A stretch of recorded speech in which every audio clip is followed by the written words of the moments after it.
Η ψηφιακή κάρτα εργασίας είναι εδώ. Ξεκινάμε την 1η Ιουλίου με πώς λειτουργεί η ψηφιακή κάρτα εργασίας. Κατεβάζετε την εφαρμογή στο κινητό σας από το Google Play ή το App Store.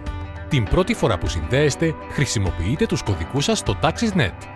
Στην οθόνη Εργοδότες βλέπετε όλους σας τους εργοδότες, ενεργούς και παλαιότερους και τα στοιχεία της κάθε σχέσης εργασίας σας.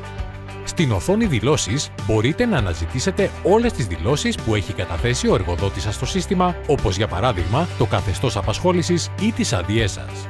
Στην οθόνη Πρόγραμμα μπορείτε να δείτε σε μορφή ημερολογίου αναλυτικά όλες τις πληροφορίες για τις δηλώσεις ωραρίου, τις υπερορίες και τις άδειες και όλα τα δεδομένα πραγματικής απασχόλησης που προκύπτουν από το μηχανισμό της κάρτας εργασίας. Στην οθόνη Κάρτα της εφαρμογής βρίσκετε την ατομική ψηφιακή κάρτα εργασίας σας σε μορφή QR Code.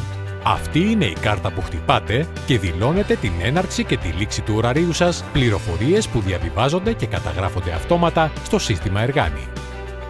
Ψηφιακή κάρτα εργασίας. Ένα σύγχρονο και πρακτικό εργαλείο στο χέρι κάθε εργαζομένου.